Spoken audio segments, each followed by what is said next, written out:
ಇದೆಲ್ಲ ನನ್ನಿಂದ ನನ್ನ ಮನೆನ ಹಾಳು ಮಾಡಿಕೊಂಡೆ.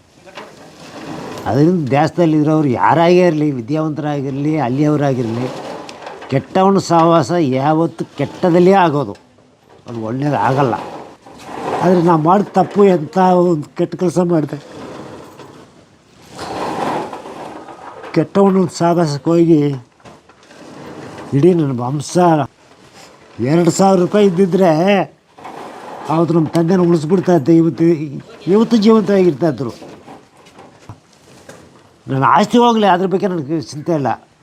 ಮನುಷ್ಯ ಜೀವ ಇದ್ದರೆ ಹೆಂಗೆ ಬೇಕಲ್ಲಿ ಬಾಳ್ಬೋದು. ದಿನ ಕೂಲಿ ಹೋದರೆ ಕೂಡ 200-300 ಸಿಗ್ತದೆ, ಉಂಟಲ್ವ ಸರ್?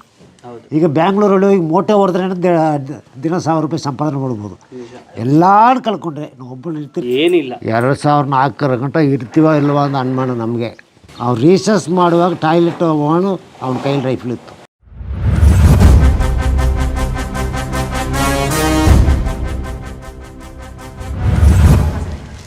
ಇದೆಲ್ಲ ನನ್ನಿಂದ ನನ್ನ ಮನೆನ ಹಾಳು ಮಾಡಿಕೊಂಡೆ. ಅದರಿಂದ ದೇಶದಲ್ಲಿರೋರು ಯಾರಾಗೇ ಇರಲಿ, ವಿದ್ಯಾವಂತರಾಗಿರಲಿ, ಅಲ್ಲಿಯವರಾಗಿರಲಿ, ಕೆಟ್ಟವನ ಸಹವಾಸ ಯಾವತ್ತು ಕೆಟ್ಟದಲ್ಲೇ ಆಗೋದು, ಅದು ಒಳ್ಳೆಯದು ಆಗಲ್ಲ. ಇದು ಬಂದು ನನ್ನ ಸ್ವಂತವಾಗಿ ನನ್ನ ಸ್ವಂತ ಜೀವನದಲ್ಲಿ ನಾನು ಬೆಳೆದು ಬಂದ ದಾರಿನೇ ಹೇಳ್ತಾ ಇರೋದು. ಇರಲಿ ಬಿಡಿ, ಅಷ್ಟೊಂದು ಮನಸ್ಸಿಗೆ ಹಾಕೋಬಿಡಿ ಆಯಿತಾ. ನಾ ಬೆಳೆದು ಬಂದ ದಾರಿ ಸಾರದು ನಿಜ ಸತ್ಯ ಅನ್ಸೋದು. 2,000 ರೂಪಾಯಿ ಇದ್ದಿದ್ದರೆ ಅವತ್ತು ನಮ್ಮ ತಂದೆನ ಉಳಿಸ್ಬಿಡ್ತಾಯಿದ್ದೆ. ಇವತ್ತು ಜೀವಂತವಾಗಿರ್ತಾಯಿದ್ರು. ಆದರೆ ನಾವು ಮಾಡಿದ ತಪ್ಪು ಎಂಥ ಒಂದು ಕೆಟ್ಟ ಕೆಲಸ ಮಾಡಿದೆ.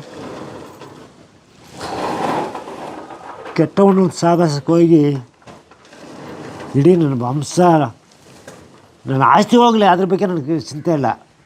ಮನುಷ್ಯ ಜೀವ ಇದ್ದರೆ ಹೆಂಗೆ ಬೇಕಲ್ಲಿ ಬಾಳ್ಬೋದು. ದಿನ ಕೂಲಿ ಹೋದರೆ ಕೂಡ 200-300 ಸಿಗ್ತದೆ, ಉಂಟಲ್ವ ಸರ್? ಈಗ ಬ್ಯಾಂಗ್ಳೂರಲ್ಲಿ ಹೋಗಿ ಮೋಟೆ ಹೊಡೆದ್ರೆ ದಿನ 1,000 ರೂಪಾಯಿ ಸಂಪಾದನೆ ಮಾಡ್ಬೋದು. ಎಲ್ಲಾರು ಕಳ್ಕೊಂಡ್ರೆ ನಾವು ಒಬ್ಬಳು ಇರ್ತೀನಿ, ಫ್ಯಾಮಿಲಿ ಕಳ್ಕೊಂಡು. ನನ್ನ ತಂಗಿ ಒಬ್ಳು ಅವಳೆ. ಇದಕ್ಕೆಲ್ಲ ಕಾರಣ ನಾನೇ. ಆವತ್ತು ನನ್ನ ಮನೇಲಿ ಬೋದರು, ಹೋಗ್ಬೇಡ ಅವನ ಜೊತೆಗೆ ಸೇರಬೇಡ ಅಂದ್ಬಿಟ್ಟು. ಅವತ್ತು ಹೋಗ್ಲಿಲ್ಲ ಅಂದಿದ್ರೆ ಬಹುಶಃ ನಿಮ್ಮ ಫ್ಯಾಮಿಲಿ ಬದುಕ್ತಿತ್ತೇನೋ ಅಂತ. ಖಂಡಿತ ಬದುಕ್ತಾಯಿತ್ತು. ನಿಮ್ಮ ಫ್ಯಾಮಿಲಿಗೆ ಈ ರೀತಿ ಒಂದು ಸನ್ನಿವೇಶ ಬರೋಕ್ಕೆ ಚಾನ್ಸೇ ಇಲ್ಲ. ನನಗೆ ಮಾತ್ರ ಅಲ್ಲ, ಮುನುಸ್ವಾಮಿದು ಅಷ್ಟೇ. ಮುನುಸ್ವಾಮಿಯಿಂದ ಮುನುಸ್ವಾಮಿ ಫ್ಯಾಮಿಲಿ ಹೋಗಿತ್ತು.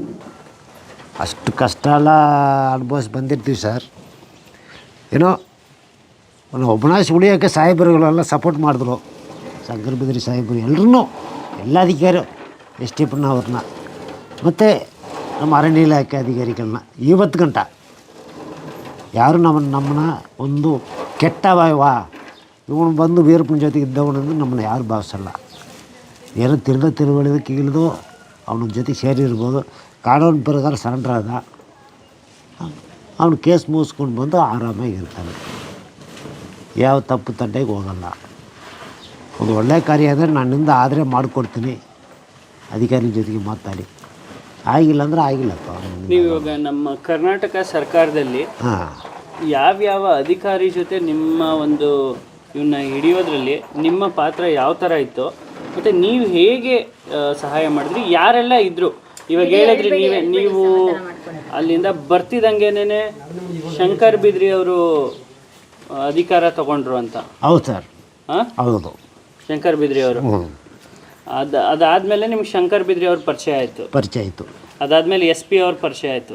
ನಮಗೆ ಎಸ್ ಪಿ ಅವರೇ ಜಾಸ್ತಿ ಪರಿಚಯ ಶಂಕರ್ ಬಿದ್ರಿ ಅವ್ರಿಗಿಂತ. ನಮಗೆ ಬಂದು ದುಡ್ಡು ಗಿಡ್ಡು ಕೊಡೋದು ಮಾಡೋದು. ಅಂದರೆ ನೀವು ಆರ್ಥಿಕವಾಗಿ ಅವಾಗ ಒಂದು ಸ್ವಲ್ಪ ಕಮ್ಮಿ ಹಣಕಾಸು ಇಲ್ದಿರೋ ಪರಿಸ್ಥಿತಿನ ಅದು ಅವಾಗ? ಜೈಲ್ ಬಿಟ್ಟು ಬರುವಾಗಲೇ ಏನಿಲ್ಲ ಸರ್, ಏನಿಲ್ಲ, 1 ರೂಪಾಯಿ ದುಡ್ಡಿಲ್ಲ. 50 ರೂಪಾಯಿ ಬೇಕಂದ್ರೆ ಆಳು ಪ್ರಸನ್ನ ವೀರಾಜ್ ಅಂದ್ಬಿಟ್ಟು PSI ಸರ್ಕಲ್ ಇನ್ಸ್ಪೆಕ್ಟರ್ ಅಮ್ಮಮ್ಮಳು 1,000 ಕೊಡಬೇಕು. ಇಲ್ಲಾಂದರೆ ಸಾಹೇಬರು ಬಿದಿರಿ ಸಾಹೇಬರು ಕೊಡ್ತಾಯಿದ್ರು. ಜಾಸ್ತಿ ಕೊಡೋರು ಮಧುಕರ್ ಶೆಟ್ಟಿ ಸಾಹೇಬ್ರೆ.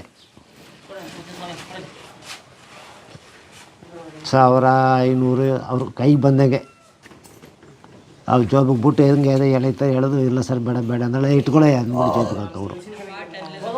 ಅವಾಗ ಇಷ್ಟು ಬೆಳೆ ಈ ಥರದ್ದು ಏನೋ ಮಾಡ್ತಿರ್ಲಿಲ್ಲ ಅನ್ಸುತ್ತೆ. ಇಲ್ಲ ಸರ್. ಬಹುಶಃ ಇವಾಗ ನಿಮ್ಮೂರಲ್ಲಿ ಎಲ್ಲ ಕಡೆ ಕಾಟನ್, ಹತ್ತಿ ಬೆಳೀತಾರೆ. ಹೌದು. ಆಮೇಲೆ ಬೇರೆ ಬೇರೆ ಸ್ಮಾಲ್ ಸ್ಕೇಲ್ ಇಂಡಸ್ಟ್ರಿ ಮಾಡಿದ್ದಾರೆ ಈಗ. ಬಟ್ ಅವಾಗ ಏನಿಲ್ಲ ಸರ್, ಏನಿಲ್ಲ. 2004 ಗಂಟ ಇರ್ತೀವ ಇಲ್ವ ಅಂತ ಅನುಮಾನ ನಮಗೆ. ಪೊಲೀಸ್ ನಿಮಗೆ ಅನುಮಾನ ಆಗಿತ್ತಾ? ನಮಗೆ ಅನುಮಾನ. ಪೊಲೀಸ್ ಕಡೆಯಿಂದ ನಮಗೇನು ತೊಂದರೆ ಇಲ್ಲ. ಇವನ್ ಕಡೆ ಸಿಕ್ಕಿದ್ರೆ ಖಂಡಿತ ಸಾಯಿಸ್ತಾನೆ. ನಿಮ್ಮನ್ನು ಟಾರ್ಗೆಟ್ ಮಾಡ್ಕೊಂಡಿದ್ನ? ಹಾಂ, ಕನ್ಫರ್ಮ್ ಅದು ಕನ್ಫರ್ಮ್ ಎಲ್ಲ ಸಿಕ್ಕಿದ್ರೆ ನನ್ನ ಕತೆ ಮುಗಿತು. ಅವನ ಜೊತೆ ಎಷ್ಟು ದಿನ ಇದ್ರಿ ನೀವು ಕಾಡಲ್ಲಿ? ಅದೇನು ಮೇಡಮ್, ಆವಾಗ ಹೋಗೋದು ಬಂದ್ಬಿಡೋದು ಅಷ್ಟೇ, ಹೆಚ್ಚಾಗಿ ಏನಿದ್ದಿಲ್ಲ. ಏನ್ ಮಾಡ್ತಾ ಇದ್ರಿ ಕಾಡಲ್ಲಿ? ಜಾಸ್ತಿ ಏನಿಲ್ಲ ನೀವು ಅವ್ರ ಜೊತೆ? ಜಾಸ್ತಿ ಏನಿಲ್ಲ ಆಸ್ತಿ ಏನೋ ಜೊತೆಗೆ ಇಟ್ಟುಕೊಂಡಿಲ್ಲ. ಇದಕ್ಕೆ ಆನೆದಂತಕ್ಕೆ ಹೋಗ್ತಾ ಇದ್ರ ಶ್ರೀಗಂಧನ ಅಥವಾ ಸುಮ್ಮನೆ ಬೇಟೆಡಕ್ ಹೋಗ್ತಾ ಇದ್ರ? ಶಿಕಾರಿ ಮಾಡಕ್ಕೆ ಹೋಗ್ತಾ ಇದ್ವಿ. ಆನೆ ಬೇಟೆಗೆ ಹೋಗ್ತಾ ಇದ್ವಿ. ಅವನು ಆನೆ ಹೊಡಿಯೋನು. ನೋಡಿದ್ರ ನೀವು? ಹಾಂ, ನೋಡಿರ್ತೀವಿ ಅದೆಲ್ಲ ನೋಡಿರ್ತೀವಿ. ಎಷ್ಟು ಆನೆ ಸಾಯಿಸಿರ್ಬೋದು ನೀವಿದ್ದಾಗ? ಅವನು ನಾವಿರುವಾಗಲ ಒಂದು 50-100 ಆನೆ ಸಾಯಿಸಿರ್ಬೋದು. ಹಿಂದ್ಗಡೆ ಎಲ್ಲ ಒಂದು 1000 ಆನೆಗೆ ಮೇಲೆ ಸಾಯಿಸಿರ್ಬೋದು ಮೇಡಮ್. ಅವನು ಸತ್ತ ಮೇಲೇ ಈಗ 18 ವರ್ಷದಲ್ಲಿ ಆನೆಗಳು ಬೆಳವಣಿಗೆ ಆಗಿರೋದು. 18 ವರ್ಷದಲ್ಲಿ ಇಷ್ಟೆಲ್ಲ ಬೆಳೆದಿದೆ ನಿಮ್ಮ ಗ್ರಾಮ? ಇಷ್ಟೆಲ್ಲ ಬೆಳೆದಿದೆ. 2004 ಅವನು ಸತ್ತ ಮೇಲೇ ಇನ್ನು ನಾವು ಈ ಊರಲ್ಲಿ ಬಾಳ್ಬೋದು ಇನ್ನು ತೀರ್ಮಾನಕ್ಕೆ ನಮ್ಮ ಇದು ಜನಗಳು ಬಂದರು. ಆಮೇಲೆ ಮನೆಗಳು ಕಟ್ಟಿದ್ರು, ಎಲ್ಲ ರಸ್ತೆಗೆಲ್ಲ ಆಯಿತು, ಬಸ್ಸು ಇವತ್ತು ಎಲ್ಲ ಅನುಕೂಲವೂ ಇದೆ. ಅವತ್ತು ಯಾವ ಅನುಕೂಲವಿಲ್ಲ. ನಮ್ಮನ್ನೇ ಸಾಹೇಬ್ರಲ್ಲಿ ಕರೆಸಿದ್ರೂ ನಾವು ಸಾಯಂಕಾಲ ಆದರೆ ಮನೇಲಿ ಮಲಗಕ್ಕಿಲ್ಲ. ನೀವು ಕಾಡಿಗೆ ಹೋಗ್ತಾ ಇದ್ರಲ್ಲ, ಅವಾಗ ನೀವು ಪೊಲೀಸ್ ಯೂನಿಫಾರ್ಮ್ ಹಾಕೊಂಡು ಹೋಗ್ತಾ ಇದ್ರಾ? ಹಾಂ, ಇದು ಮಾಮೂಲಿ ಕಾಕಿ ಪ್ಯಾಂಟ್ ಕಾಕಿ ಶರ್ಟ್ ಹಾಕ್ಸ್ಕೊಳ್ಳೋದು. ಹೊಲಿಸಿದ್ರ ಎಲ್ರಿಗೂ ವೀರಪ್ಪನ? ಹಾಂ, ಅವ್ರಾಗೆ ಕೊಡೋರು? ಹಾಂ, ಟೀಮ್ ಅವ್ರಿಗೆ ಬಂದರೆ ಅವ್ರಾಗೆ ಎಲ್ರಿಗೂ ಕೊಡ್ತಾ ಇದ್ರು. ಸರ್, ಈಗ ನೀವು ಕಾರ್ಯಾಚರಣೆಯಲ್ಲಿ ಇವಾಗ ಭಾಳಷ್ಟು ಜನ ಹೇಳ್ತಾರೆ ನಾನು ರೂಟ್ ಮ್ಯಾಪ್ ಹಾಕ್ಕೊಟ್ಟೆ, ಪೊಲೀಸ್ ಅವ್ರಿಗೆ ರೂಟ್ ಗೊತ್ತಿರಲಿಲ್ಲ ಅಂತ. ನಿಜವಾಗ್ಲೂ ಪೊಲೀಸ್ನವ್ರಿಗೆ ವೀರಪ್ಪನ್ ಎಲ್ಲಿದ್ದ ಅಂತ ಗೊತ್ತಾಗ್ತಿರ್ಲಿಲ್ವಾ, ಅಥವಾ ಗೊತ್ತಿಲ್ಲದೆ ಇರೋ ಥರ ನಾಟಕ ಮಾಡಿ ಜನಗಳ ಹತ್ರ ಮಾಹಿತಿ ತಗೊಳ್ತಾ ಇದ್ರ? ಇಲ್ಲ ಸರ್, ಅದು ಒಂದು ಸತ್ಯಾಂಶ ಏನಂದರೆ, ಜನಗಳು ಹೇಳೋದು ತಪ್ಪು, ಪೊಲೀಸ್ನವರು ಹೇಳೋದು ತಪ್ಪು. ಕಾಡಿನ ಬಗ್ಗೆ ಪೊಲೀಸ್ನವ್ರಿಗೆ ಗೊತ್ತಿಲ್ಲ, ನಾಡಿನ ಬಗ್ಗೆ ಗೊತ್ತು. ಈಗ ದಿನಂಗಟ್ಟ ಮಾಜಿ ಪ್ರಧಾನಮಂತ್ರಿಯಾದಂಥ ರಾಜೀವ್ ಗಾಂಧಿ ಅವ್ರನ್ನ ಶಿವರಾಸನ್ ಬಾಂಬ್ ಬ್ಲಾಸ್ಟ್ ಮಾಡಿಬಿಟ್ಟು ಬ್ಯಾಂಗ್ಳೂರಲ್ಲಿ ಬಂದ. ಎಷ್ಟೊತ್ತಾಯ್ತು ಅವನ್ನ ಹತ್ಯೆ ಮಾಡೋಕ್ಕೆ? ಎಷ್ಟೊತ್ತು? 4 ದಿನ ಆಯಿತು. ಹಾಂ, 4 ದಿನ ಶೋಧ ನಡೆಸಿದ್ರು. ಅದು ಯಾಕೆ ಅವ್ರ ಮುಂದೆ ಜೀವಂತವಾಗಿ ಹಿಡಿಬೇಕಂದ್ರೆ ಕಷ್ಟಪಟ್ಟರು. ಎನ್ಕೌಂಟ್ ಮಾಡಬೇಕಂದ್ರೆ 10 ನಿಮಿಷ ಹೊಡೆದಾಕ್ಬಿಟ್ಟು ಹೋಗ್ಬಿಡ್ತಾಯಿದ್ರು. ಯಾಕಂದ್ರೆ ಸಿಟಿ ಲಿಮಿಟ್ಸಲ್ಲಿ. ಅದರಿಂದ ಅವನು ಜೀವಂತವಾಗಿ ಹಿಡ್ಕೊಳ್ಳೋ ಅಂದ್ಬಿಟ್ಟು ಅಷ್ಟು ಕಷ್ಟಪಟ್ಟರು. 4 ದಿನ ಅವನು ಒಳಗಡೆ ಸೈನಿಟ್ ತಿಂದ್ಬಿಟ್ಟು ಸತ್ತೋದ. ಹೌದು, ನಮ್ಮವ್ರು ಜೀವಂತವಾಗಿ ಹಿಡಿಬೇಕಂತ ಕಷ್ಟಪಟ್ಟರು. ಇಲ್ವಾ ಸರ್? ನಿಜ ಸರ್. ಅವ್ರ ಹತ್ರ ಸೈನೈಟ್ ಇದ್ದಿದ್ದಕ್ಕೇನೆ ಅವತ್ತು ಅವ್ರು ಸತ್ತೋಗಿದ್ರು. ಫೈರ್ ಮಾಡ್ಕೊಳಕ್ ಬುಲೆಟು ಇರ್ಲಿಲ್ಲ. ಇಲ್ಲ, ರೈಫಲ್ ಅಲ್ಲಿ ಬುಲೆಟ್ಗಳು ಖಾಲಿ ಆಗಿಲ್ಲ. ಅಕಸ್ಮಾತ್ ಸೈನೈಟ್ ಇಲ್ಲ ಅಂದ್ರೆ ಶಿವರಸನ್ ಹಂಗೆ ಸಿಕ್ಕಿರ್ತಾ ಇದ್ದ ಪೊಲೀಸ್. ಖಂಡಿತ ಜೀವಂತವಾಗಿ ಸಿಗ್ತಾ ಇದ್ದ.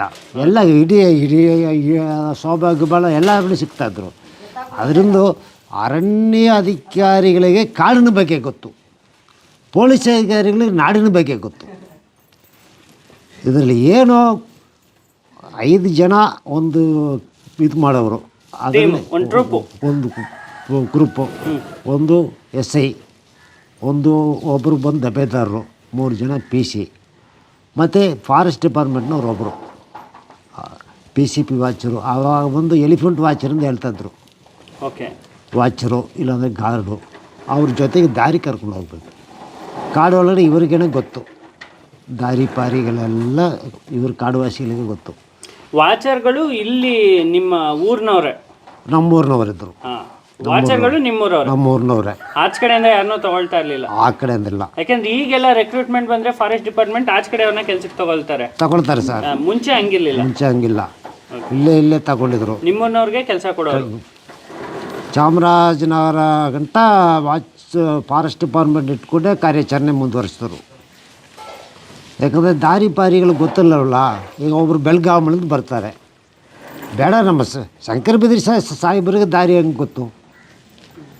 ವಾಚರ್ ತೋರಿಸಿದ್ದು ಫಾರೆಸ್ಟ್ನವ್ರು ತೋರಿಸ್ಬೇಕು. ಅವ್ರಿಗೆ ಕಾಡು ಒಳಗಡೆ ಅವ್ರಿಗೆ ಎಲ್ಲಿ ನೀರಿದೆ, ಯಾವ ಜಾಗದಲ್ಲಿ ಸ್ಟೇ ಮಾಡಬೇಕು, ಯಾವ ಜಾಗಕ್ಕೆ ಹೋಗಿ ನಾವು ಸ್ಟೇ ಮಾಡಿದ್ರೆ ನಮಗೆ ಸೇಫ್ಟಿ ಆಯ್ತದೆ ಅಂದ್ಬಿಟ್ರೆ ಎಲ್ಲ ಅವರು ಫಾರೆಸ್ಟ್ ಡಿಪಾರ್ಟ್ಮೆಂಟ್ನವ್ರಿಗೆ ಗೊತ್ತು. ಯಾವ ಜಾಗದಲ್ಲಿ ಆನೆ ಬರ್ತದೆ, ಯಾವ ಜಾಗದಲ್ಲಿ ಆನೆ ಬರಲ್ಲ. ಶಂಕರ್ ಬಿದ್ರಿ ಅವ್ರು ಇದ್ದಿದ್ರೆ ಈ ಸಮಯದಲ್ಲಿ ಇವತ್ತು ಆವಾಗ ಹೆಂಗ್ ಕಾರ್ಯಾಚರಣೆ ಆಗ್ತಿತ್ತು ಈ ಸಮಯದಲ್ಲಿ? ಸರ್ ಅವರು ಬಂದು ಅಷ್ಟು ಮಟ್ಟಿಗೆ ನಮ್ಮ ಹತ್ರ ಎಲ್ಲ ತಿಳಿಸಲ್ಲ. ಅವರು ಅಧಿಕಾರಿಗಳೇ ಒಂದು ಮೀಟಿಂಗ್ ಮಾಡ್ತಾರೆ. ಡೈಲಿ ಬೆಳಗ್ಗೆನಾ? ಇಲ್ಲ, ಡೈಲಿ ಬೆಳಿಗ್ಗೆಲ್ಲ. ಇನ್ಫಾರ್ಮೆಂಟ್ ಕರೆಕ್ಟಾದರೆ ಇಂಥ ಸ್ಪಾಟಲ್ಲಿ ಇರ್ತಾನೆಂದು ನಾವು ಮತ್ತು ಅವ್ರ ಕಡೆಯೂ ಇನ್ಫಾರ್ಮೆಂಟ್ ಹಾಕಿದ್ರು. ಪೊಲೀಸ್ ಕಡೆಯೂ ಇನ್ಫಾರ್ಮೆಂಟ್ ಇತ್ತು. ಅವರು ಬಂದು ಸಿವಿಲ್ ಡ್ರೆಸ್ಸಲ್ಲಿ ಗಡ್ಡೆಲ್ಲ ಬಿಟ್ಕೊಂಡು, ಸಿವಿಲ್ ಡ್ರೆಸ್ಸಲ್ಲಿ ಗಡ್ಡೆಲ್ಲ ಬಿಟ್ಕೊಂಡು ಬೇರೆ ಬೇರೆ ವ್ಯಾಸಗಳೆಲ್ಲ ಹಾಕ್ಸ್ಕೊಂಡು ಅವರು ವ್ಯಾಪಾರ ಮಾಡೋ ಥರ ಕುರಿ ವ್ಯಾಪಾರಿಗಳು, ಹಸ ವ್ಯಾಪಾರಿಗಳಂತ ಊರೂರಿಗೆ ಏನು ಮೆಸೇಜ್ಗಳಿದೆ ಕಲೆಕ್ಟ್ ಮಾಡೋದು, ಈ ಥರ ವ್ಯವಸ್ಥೆಗಳೆಲ್ಲ ಅವ್ರು ಮಾಡ್ತಾಯಿದ್ರು. ಅವ್ರ ಹಿಂದ್ಗಡೆ ನಾವು ಮಾಡ್ತಾಯಿದ್ವಿ. ಇಂಟೆಲಿಜೆನ್ಸಿಗೆ ನಾವು ಸ್ವಲ್ಪ ಡೈರೆಕ್ಷನ್ ಕೊಡ್ತಾಯಿದ್ವಿ. ಸ್ವಲ್ಪ ಅನುಮಾನ ಇದ್ದರೆ ಸರ್ ಇವಾಗ ಸ್ವಲ್ಪ ನೋಟ್ ಮಾಡ್ಕೊಳ್ಳಿ ಅಂದ್ಬಿಡೋದು. ನೀವೇ ಖುದ್ದಾಗಿ ಹೇಳ್ತಾ ಇದ್ರಿ ಸರ್ ಇಂಥವ್ರು ಅನುಮಾನ ಇದೆ, ಸ್ವಲ್ಪ ಅವನ ಜೊತೆ ಕನೆಕ್ಷನ್ ಇದೆ, ಹೌದು, ಇವನ್ನ ಕಣ್ಣಿಟ್ರೆ ಅವ್ನು ಸಿಗಾಕ್ತಾನೆ ಅಂದ್ಬಿಟ್ಟು. ಯಾವತ್ತಾದ್ರೂ ವೀರಪ್ಪನ್ ರೈಫಲ್ ಬಿಟ್ಟು ಓಡಾಡಿದಾನ? ಇಲ್ಲ ಸರ್. ಅವ್ರು ರೀಸರ್ಚ್ ಮಾಡುವಾಗ ಟಾಯ್ಲೆಟ್ ಹೋಗೋನು ಅವನ ಕೈಯಲ್ಲಿ ರೈಫಲ್ ಇತ್ತು. ಅವಾಗ್ಲೂ ರೈಫಲ್ ಬಿಡ್ತಿರ್ಲಿಲ್ಲ? ರೈಫಲ್ ಮಾತ್ರ ಅವನ ಜೀವಮಾನದಲ್ಲೇ ಬಿಟ್ಟಿಲ್ಲ. ಮಲಗ್ಬೇಕಾರ್ಲು 2024ರಲ್ಲಿ ಎನ್ಕೌಂಟ್ರ್ ಆದಮೇಲೆ, 4ರಲ್ಲಿ ಎನ್ಕೌಂಟ್ರ್ ಆದಮೇಲೆ ರೈಫಲ್ ಬಿಟ್ಟಿದ್ದವನು. ಅದು ಗಂಟ ಅವನು ರೀಸಸ್ಗೆ ಹೋದ್ರಾಳು ರೈಫಲ್ ಇಟ್ಕೊಂಡೇ ರೀಸಸ್ ಮಾಡೋವನು. ಟಾಯ್ಲೆಟ್ಗೆ ಹೋದ್ರಾಳು ಮಡಿ ಮೇಲೆ ಇಟ್ಕೊಂಡು ಟಾಯ್ಲೆಟ್ ಮಾಡೋವನು. ಈ ವೀರಪ್ಪನ್ ಮಲಗ್ತಿದ್ದು ಈ ನದಿಯಲ್ಲಿ ನೀರು ಹರಿತಿತ್ತಲ್ಲ ಅದ್ರ ಪಕ್ಕದಲ್ಲಿ ಅಂತಾರೆ, ಯಾಕೆ ಮಲಗ್ತಾ ಇದ್ದ? ಇಲ್ಲ ಸರ್, ಮಲಗ್ತಾ ಇರ್ಲಿಲ್ವಾ? ಸುಳ್ಳ ಇದು? ಅದಲ್ಲ, ಸುಳ್ಳು. ಓಕೆ, ಸತ್ಯ ಏನಂಗಂದ್ರೆ? ಸತ್ಯ ಅಂದರೆ ಅವನು ಬಂದು ದಡ್ಡ ಕಾಡಲ್ಲೇ ಇರೋದು. ದಟ್ಟ ಅರಣ್ಯ, ಯಾರಿಗೂ ಗೊತ್ತಾಗಬಾರ್ದು ಅಂತ ಪ್ರದೇಶ. ಗೊತ್ತಾಗಬಾರ್ದು. ಪಾಲಾರು ಬಾಂಬ್ ಪ್ಲಾಸ್ ಮುಗಿಸ್ಬಿಟ್ಟು ಚಾಮರಾಜನಗರ ಫಾರೆಸ್ಟಲ್ಲಿ ಹೋಗಿ ಹಂಸ್ಕೊಂಡ. 4-5 ತಿಂಗಳು ಬಿದಿರಿ ಸಾಹೇಬರು ನಾವೆಲ್ಲ ಹೇಳಕ್ಕೆ ಹೋದರೆ ಬಿದಿರಿ ಸಾಹೇಬರು ನೋಡಿ ಸ್ಟೀಮ್ ಎಂದು ಒಂದೇ ಮಾತಲ್ಲಿ ಮುಗಿಸ್ಬಿಡ್ಬೋದು. ಒಬ್ರೊಬ್ಬರಾಗಿ ಹೇಳ್ಕೊಳ್ಳೋದು ಬೇಡ. ಸ್ಟೀಮೇ ಹೆಂಗೆ ಹತ್ತಿ ಕಂಡಿಡಿಯೋಕ್ಕಾಗಿಲ್ಲ.